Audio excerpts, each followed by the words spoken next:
भले ही माधुरी दीक्षित की अब उम्र हो गई हो, लेकिन आज भी उनके हुस्न के लटके झटके देखकर आजकल के लौंडों के पूरे शरीर में सनसनी मच जाती है। विशेष रूप से सेंटर पॉइंट पर तो धमाल मच जाता है। अब आप समझ सकते हैं कि जब ये हीरोइन खुद की टीनेज से जवान हो रही होगी और अपने करियर के पीक पर रही होगी, तो इसने कितने दिलों को घायल किया होगा, कितने दिलों पर छुरियां चलाई होंगी। लेकिन इनके लटके झटके देखकर इनके ऊपर मर मिटने वाला एक आशिक ऐसा भी था जिसने इसे इतना मजबूर कर दिया था कि कहते हैं कि ये उसके पास जाने को भी तैयार हो गई थी। और ऐसा एक बार नहीं हुआ था, बल्कि जब जब इनके आशिक ने चाहा तब तब ऐसा हुआ। लेकिन दूसरी तरफ ये भी कहा जाता है कि बाला साहेब ठाकरे का नाम सुनकर इनके उस आशिक की निक्कर ढीली और पैंट गीली हो गई थी। आखिर सच्चाई क्या है, चलिए जानते हैं आज की कहानी में। दोस्तों, बॉलीवुड में माधुरी दीक्षित के लिए एक समय वो भी था जब इनका किसी फिल्म में होना उस फिल्म की सफलता की गारंटी माना जाता था। विशेष रूप से हम आपके हैं कौन, साजन जैसी फिल्मों ने तो उनके करियर को वो ऊंचाइयां दी जो हर कलाकार का सपना होता है। और यही वजह थी कि बॉलीवुड में लेडी अमिताभ बच्चन भी इन्हें कहा जाने लगा। एक समय में माधुरी दीक्षित की पॉपुलैरिटी का आलम ये था कि नई उम्र की लड़कियां अपने आप को माधुरी दीक्षित की तरह देखने लगी थी। उनके इसी इमोशंस को लेकर एक फिल्म भी बनी जिसका नाम था मैं माधुरी दीक्षित बनना चाहती हूँ। 15 मई 1967 में महाराष्ट्र में माधुरी दीक्षित एक मराठी परिवार से आती है। उनके पिता शंकर दीक्षित और माता स्नेहलता दीक्षित है। माधुरी दीक्षित बचपन से डॉक्टर बनना चाहती थी और उन्होंने डिवाइन चिल्ड्रन हाई स्कूल से अपनी पढ़ाई पूरी करी। स्कूल की पढ़ाई लिखाई के दौरान ही माधुरी दीक्षित अलग अलग तरह के कॉम्पिटिशन्स में पार्टिसिपेट करती थी और उस दौरान उन्हें पब्लिक की अटेंशन भी मिलती थी। पब्लिक से मिलने वाली ये अटेंशन और पॉपुलैरिटी ने माधुरी दीक्षित को ग्लैमर वर्ल्ड में जाने के लिए इंस्पायर किया। मुंबई यूनिवर्सिटी से ग्रेजुएशन किया और अपनी पढ़ाई लिखाई पूरी करने के साथ साथ अपने शौक को भी पूरा किया। जी हाँ, नृत्य में उनकी बचपन से ही विशेष रुचि थी। बाकायदा 8 साल तक माधुरी दीक्षित ने इंडियन क्लासिकल डांस कथक की ट्रेनिंग भी ली। इनके साथ ही अभिनय में रुचि होने के कारण इन्होंने फिल्मों में भी किस्मत को आजमाना शुरू किया। मात्र 17 साल की उम्र में माधुरी दीक्षित ने एक फिल्म के लिए ऑडिशन दिया। दरअसल 1984 में राजश्री प्रोडक्शन अपनी अपकमिंग फिल्म अबोध के लिए एक नए चेहरे की तलाश में था। माधुरी की बहन ने उनसे इस फिल्म के लिए ऑडिशन देने के लिए कहा। बहुत ही छोटी सी उम्र में इन्हें इस फिल्म में काम मिला। लेकिन ये बात जब माधुरी के घर वालों को पता लगी तो उन्होंने माधुरी के इस फिल्म में काम करने पर सख्त एतराज जताया। उनका कहना था कि भले घर की लड़कियां फिल्मों में काम नहीं करती, लेकिन माधुरी दीक्षित फिल्मों में काम करने के लिए अड़ी रही और फाइनली उन्हें इस फिल्म में काम करने की परमिशन मिल ही गई। इसी साल 1984 में उन्होंने एक टीवी सीरियल मुंबई मेरी है के लिए ऑडिशन दिया, जिसमें वो सिलेक्ट भी हो गई। लेकिन उस समय वो इतनी खूबसूरत नहीं दिखती थी। पहले एपिसोड की शूटिंग कंप्लीट हुई। पहला एपिसोड देखने के बाद दूरदर्शन ने सीरियल को खरीदने से मना ही कर दिया। आने वाले कई साल माधुरी दीक्षित के संघर्ष में गुजर गए, क्योंकि अबोध फिल्म से इन्हें वो पहचान नहीं मिली जिसे वो डिजर्व करती थी। साल 1985 में उन्होंने राजेश खन्ना की आवारा बाप में काम किया। 1986 में आई फिल्म स्वाति में उन्होंने मीनाक्षी शेषाद्री के साथ काम किया। इसमें उनका छोटा सा रोल था। इसके अलावा उन्होंने दयावान, प्रेम प्रतिज्ञा, उत्तर दक्षिण, वर्दी, इलाका, मुजरिम जैसी फिल्मों में काम किया। हिफाजत फिल्म में इनके हीरो रहे अनिल कपूर, लेकिन ये फिल्म भी फ्लॉप हुई। इसके अलावा फिल्म उत्तर दक्षिण में इन्होंने जैकी श्रॉफ के अपोजिट काम किया। इसमें रजनीकांत भी थे, लेकिन ये फिल्म भी फ्लॉप ही रही। माधुरी दीक्षित एक हीरोइन मटेरियल थी, लेकिन उसे एक सफलता की जरूरत थी। हिट फिल्म की तलाश में उन्होंने बोल्ड सीन करना एक्सेप्ट कर लिया। इसके बाद फिल्म दयावान में इन्होंने अपने से 30 साल बड़े हीरो विनोद खन्ना के साथ काम किया। इस फिल्म में उन्होंने विनोद खन्ना के साथ कुछ ऐसे इंटीमेट सीन भी दिए जिसने लोगों की नींद हराम कर दी। उस दौर में माधुरी दीक्षित के द्वारा किए गए वो सीन इतने बोल्ड थे कि जहां एक तरफ लोग उनको भला बुरा कहते थे, वहीं उनके खूबसूरत बदन को बिना कपड़ों के देखने की चाहत रखने वाले उनके दीवाने हो गए। इन सीन की वजह से देखते ही देखते इनके ऐसे दीवानों की संख्या काफी हद तक बढ़ गई। इसके बाद उनकी फिल्म आई तेजाब, जिसमें लोग माधुरी दीक्षित को देखने के लिए गए। लोगों को उम्मीद थी कि माधुरी दीक्षित ने इस फिल्म में भी एक से बढ़कर एक बोल्ड सीन दिए होंगे।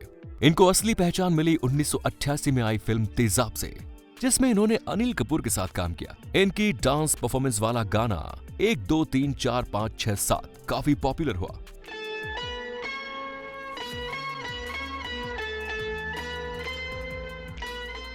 फिल्म की सफलता में इस गाने का बहुत बड़ा हाथ रहा। इसके बाद उन्होंने सनी देओल के अपोजिट फिल्म की वर्दी, लेकिन ये फिल्म फ्लॉप रही। इसके बाद फिल्म मेकर्स माधुरी दीक्षित से डायरेक्ट किनारा करने लगे। इसी दौरान उन्हें पता लगा कि सुभाष घई फिल्म राम लखन बना रहे हैं और उस फिल्म में अनिल कपूर भी काम कर रहे हैं। तब उन्होंने अपने मैनेजर के जरिए इस फिल्म में काम हासिल करने के लिए अप्रोच लगाई और सुभाष घई से मिलने के लिए पहुंच गए। सुभाष घई उनको लेकर अपने फार्म हाउस पर गए और सारी रात उन्होंने माधुरी दीक्षित के साथ फिल्म के स्क्रिप्ट पर चर्चा की। इस चर्चा का नतीजा ये रहा कि माधुरी दीक्षित को फिल्म राम लखन में काम मिल गया। कुछ समझ में आया? सब कुछ समझ में आ गया तो फिर इसी बात पर हमारे सब्सक्राइबर जो नहीं हैं, वो जल्दी से चैनल को सब्सक्राइब कर दीजिए। बढ़ते हैं आगे की स्टोरी के लिए। सुभाष घई की film Ram Lakhan super duper hit हुई। अब माधुरी दीक्षित को बॉलीवुड में हिट होने का फॉर्मूला पता चल गया था। सुभाष घई के बारे में ये बात फेमस थी कि उन्होंने जिस किसी भी लड़की को अपनी फिल्म में हीरोइन बनाया तो वो उसके साथ स्क्रिप्ट पर चर्चा जरूर करते थे। साल 1989 में उनकी 8 फिल्में रिलीज हुई, जिसमें मिथुन चक्रवर्ती के साथ उनकी फिल्म प्रेम प्रतिज्ञा थी। इस फिल्म का एक इंसिडेंट माधुरी दीक्षित की लाइफ का काफी स्कैरिंग इंसिडेंट था। फिल्म में रंजीत और माधुरी के बीच एक बलात्कार का सीन फिल्माया जाता है। इस सीन के दौरान एक्टर रंजीत माधुरी दीक्षित की खूबसूरती को देखकर बेकाबू हो गए और उन्होंने माधुरी दीक्षित के साथ बलात्कार के उस सीन को अपना 100% देकर रियल में निभाया। एक्टर की परफॉर्मेंस देखकर माधुरी दीक्षित इतना डर गई कि वो सारी रात रोती रही और उसने उसके बाद किसी को भी खुद को छूने नहीं दिया।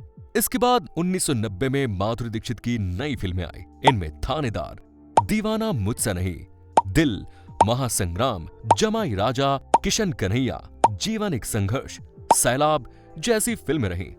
सलमान खान के साथ माधुरी दीक्षित की जोड़ी भी खूब पसंद की गई, जिसमें हम आपके हैं कौन और साजन जैसी फिल्में यादगार रहीं। इसके बाद माधुरी दीक्षित ने इंडस्ट्री में पीछे मुड़कर नहीं देखा।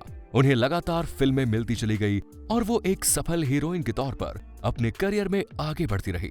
चलिए अब एक नजर डाल देते हैं माधुरी दीक्षित के फिल्मी करियर की कुछ और उन शानदार फिल्मों पर जिन्होंने उन्हें कभी धक धक गर्ल तो कभी लेडी अमिताभ बच्चन जैसी उपाधियां दिलाई। ईश्वर, तेजाब, राम लखन, किशन कन्हैया जैसी सुपरहिट फिल्मों के अलावा अनिल कपूर के साथ उनकी फिल्म बेटा भी काफी सुपरहिट हुई, जिसमें वो अपने एक गाने को लेकर काफी चर्चा में रही। धक धक करने लगा वाले गाने ने उनको धक धक गर्ल का खिताब दिया।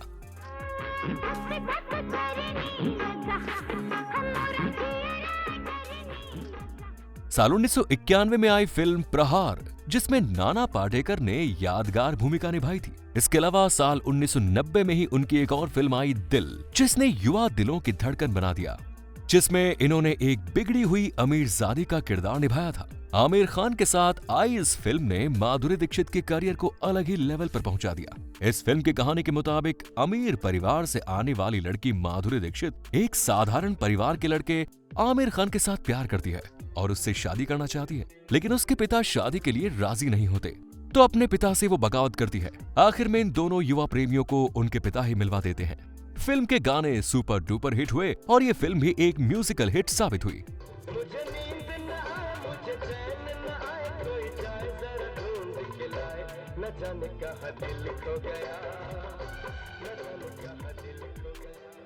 फिल्म की हैप्पी एंडिंग की वजह से इसे अपार सफलता मिली और इस फिल्म के लिए माधुरी दीक्षित को सर्वश्रेष्ठ अभिनेत्री का फिल्म फेयर पुरस्कार मिला। 80 और 90 के दशक में इन्होंने हिंदुस्तानी सिनेमा की मुख्य धारा में अपने अभिनय और नृत्य के माध्यम से जो योगदान दिया वो अपने आप में बेमिसाल है। बॉलीवुड की सफलता और चकाचौंध भरी जिंदगी के पीछे एक ऐसी काली सच्चाई मौजूद रहती है जिसकी तकलीफ वहां रहने वाले चमकते हुए सितारों को उम्र भर सहनी पड़ती है। बॉलीवुड एक ऐसा समुद्र है जो अपने भीतर कला के अनेकों साधकों की मेहनत और प्रतिभा को समेटे हुए है, क्योंकि मुंबई आने के बाद बॉलीवुड में कदम रखने का सबसे पहले तरीका किसी कलाकार को मिलने वाला ब्रेक होता है। अगर वो ब्रेक उसे उस समय मिल गया तो उसका काम लोगों को पसंद आता है, तो उसकी जिंदगी की गाड़ी चल निकलती है। वरना ज्यादातर कलाकार तो इसी पायदान पर पहुंचने के लिए संघर्ष करते करते जिंदगी बिता देते हैं। बॉलीवुड की दुनिया में सफल होना जितना इम्पोर्टेंट है, उससे भी ज्यादा इम्पोर्टेंट होता है इस सक्सेस को आगे कंटिन्यू करना। आने वाली फिल्मों में ये सफलता अगर आपको लगातार मिलती है तो आप सफलता के आसमान पर चमकते हुए सितारे की तरह नजर आते हैं, और माधुरी दीक्षित ऐसा ही एक चमकता हुआ सितारा थी। लेकिन ये तो इस अदाकारा की जिंदगी की तस्वीर का एक पहलू है। चलिए अब हम आपको इसकी जिंदगी की तस्वीर के दूसरे पहलू के बारे में बताते हैं। हर कलाकार की अपनी एक पर्सनल लाइफ होती है और उसमें सबसे इंपॉर्टेंट होता है उसका लाइफ पार्टनर और उसकी लव लाइफ। फिल्म साजन के दौरान माधुरी दीक्षित की जिंदगी में संजय दत्त की एंट्री हुई। दोनों के बीच प्यार वाले खेल की शुरुआत हुई। संजय दत्त पहले से शादीशुदा थे, लेकिन इसके बावजूद माधुरी दीक्षित उनकी जिंदगी में एंट्री कर गई। संजय दत्त के साथ माधुरी दीक्षित का अफेयर काफी लंबे समय तक चला।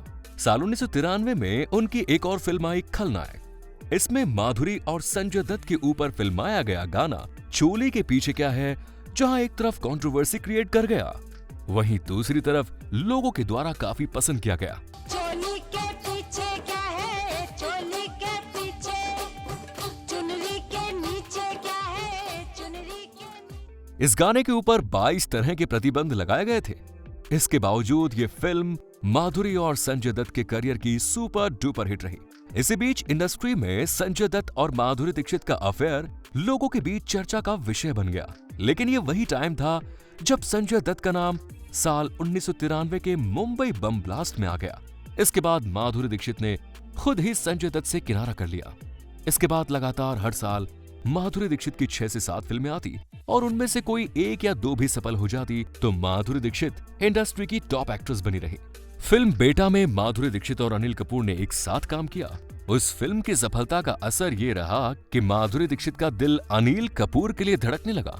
दोनों ने एक साथ लगभग 18 फिल्मों में काम किया। आगे चलकर इन दोनों के बीच भी प्यार वाला खेल काफी जोर शोर से चला। आगे चलकर इन दोनों की ईलू ईलू वाली कहानी भी जब अनिल कपूर की पत्नी शोभा को पता लगी तो उसने अनिल कपूर की लगाम खींच ली और माधुरी दीक्षित फिर अकेली ही रह गई। अंजाम, कोयला जैसी फिल्मों में माधुरी दीक्षित ने शाहरुख के साथ काम किया। 18 बरस की कुंवारी कली थी जैसा गाना लोगों के दिल पर छा गया। 18 बरस की कंवारी कली थी, घूंघट में मुखड़ा छुपा के चली। इस फिल्म में जो माधुरी दीक्षित ने डांस किया उसने तो लोगों के दिलों पर छुरियां ही चला दी। शाहरुख खान के साथ आई फिल्म दिल तो पागल है ने यंगस्टर्स का दिल जीत लिया। माधुरी दीक्षित ने मिथुन चक्रवर्ती के साथ भी कई फिल्मों में काम किया और उनके साथ माधुरी की जोड़ी काफी पसंद भी की गई। आगे चलकर मिथुन चक्रवर्ती की एंट्री माधुरी दीक्षित की जिंदगी में हुई। दोनों के बीच प्रेम संबंध काफी लंबे समय तक चले और जब इन संबंधों की गहराई अपनी सारी सीमाएं पार कर गई तो इसकी खबर लग गई मिथुन की पत्नी को। मिथुन की पत्नी ने अपने पति की इस प्रेम कुंडली पर अपनी टेढ़ी नजर डाली। उसके बाद माधुरी दीक्षित की ये प्रेम कहानी भी यहीं खत्म हो गई। इसके बाद माधुरी दीक्षित की जिंदगी में क्रिकेटर अजय जडेजा की एंट्री हुई। दोनों ने एक दूसरे के साथ रोमांटिक टाइम स्पेंड किया। दोनों की तस्वीरें भी सामने आई। दोनों एक दूसरे से शादी करना चाहते थे, लेकिन अजय रॉयल फैमिली से बिलोंग करते थे। उनकी फैमिली ने माधुरी दीक्षित को अपनी बहू के रूप में एक्सेप्ट नहीं किया। आगे चलकर अजय जडेजा का नाम भी मैच फिक्सिंग में आ गया और माधुरी ने उनसे दूरी बना ली।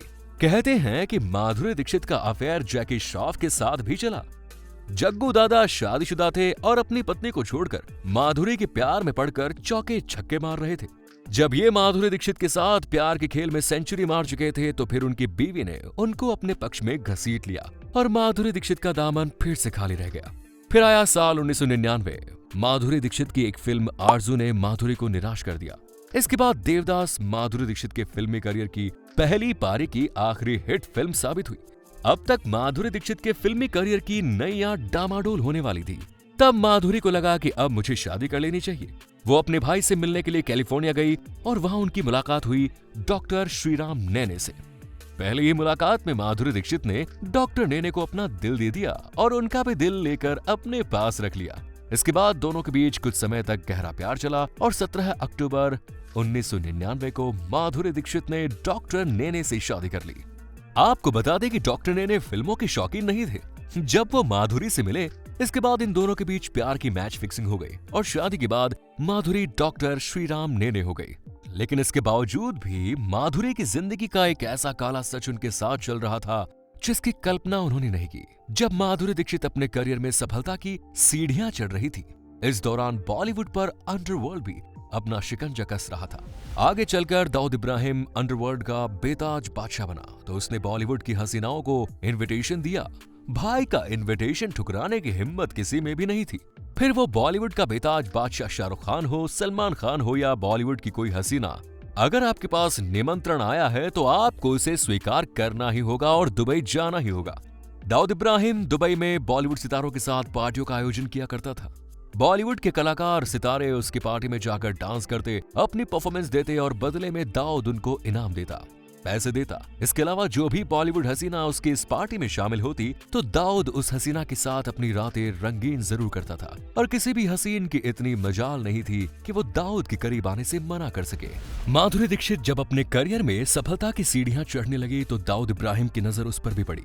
उसके भी दिल में माधुरी के साथ रात बिताने की ख्वाहिशें पलने लगी। माधुरी की खूबसूरती और जवानी ने उसे पागल बना दिया था। उसने माधुरी तक संदेश पहुंचाया और कहा कि तुझे मेरी एक रात की दुल्हन बनना होगा। माधुरी दीक्षित उस समय सफलता के नशे में थी। उसने ऐसा करने से इनकार कर दिया। इसके बाद डॉन को गुस्सा आ गया और दाऊद इब्राहिम ने बॉलीवुड के तमाम प्रोड्यूसर्स को ये ऑर्डर जारी कर दिया कि माधुरी दीक्षित को कोई भी अपनी फिल्म में नहीं लेगा। बॉलीवुड के किसी भी प्रोड्यूसर में इतनी हिम्मत नहीं थी कि वो दाऊद इब्राहिम के इस ऑर्डर को मानने से इनकार कर दे, क्योंकि इनकार करने का सीधा सा मतलब था काम धंधे की वाट लगने के साथ साथ उस डायरेक्टर्स या प्रोड्यूसर की भी जिंदगी की कहानी खत्म हो जानी थी। दाऊद इब्राहिम उस समय नशे का कारोबार करता था। बॉलीवुड के जरिए ही वो ड्रग्स की सप्लाई भी करता था। जब माधुरी ने दाऊद के पास जाने से मना कर दिया, इसका नतीजा ये हुआ कि माधुरी दीक्षित को अब कोई भी डायरेक्टर प्रोड्यूसर अपनी नई फिल्म में लेने से मना कर रहा था। और इतना ही नहीं, फिल्मों में माधुरी साइनिंग अमाउंट ले ली थी, फिल्म साइन कर चुकी थी। उन फिल्मों से भी माधुरी दीक्षित को निकाल दिया गया। माधुरी दीक्षित के समय तक दाऊद इब्राहिम के बारे में वो नहीं जानती थी, इसीलिए उसने इब्राहिम को ना कह दिया और उसका नतीजा अब उसे इस तरह से भुगतना पड़ रहा था। उसे लगा कि उसका तो पूरा करियर ही चौपट हो गया। अपने डूबते फिल्मी करियर को बचाने के लिए माधुरी दीक्षित ने खुद दाऊद इब्राहिम के पास फोन करके उसके पास आने का ऑफर दे दिया। फाइनली दाऊद इब्राहिम ने अपने यहाँ ऑर्गेनाइज एक बर्थडे पार्टी का इनविटेशन माधुरी के पास भेजा। माधुरी दीक्षित पूरी तैयारी के साथ इस बर्थडे पार्टी में गई। यहाँ उसने 1, 2, 3 और राम लखन के गानों पर डांस भी किया। कहते हैं जब पार्टी खत्म हुई तो दाऊद इब्राहिम माधुरी को लेकर अपने कमरे में चला गया। माधुरी दीक्षित को रात भर भोगने के बाद दाऊद इब्राहिम ने इंडस्ट्री पर माधुरी दीक्षित को काम न देने के लिए जो ऑर्डर जारी किए उसे वापस ले लिया। इसका नतीजा ये हुआ कि माधुरी को पहले की तरह ही काम मिलने लगा। उसका करियर एक बार फिर ऊंचाई की तरफ बढ़ने लगा। ये भी कहा जाता है कि दाऊद इब्राहिम ने इसके बाद जब भी माधुरी को अपने पास बुलाया, माधुरी दीक्षित खुद बिना किसी नखरे के दाऊद इब्राहिम के पास चली गई। तो ये थी कहानी माधुरी दीक्षित की। आपको कैसी लगी कमेंट्स में जरूर बताएं। वीडियो पसंद आया तो लाइक करें, शेयर करें, चैनल को सब्सक्राइब करें। धन्यवाद।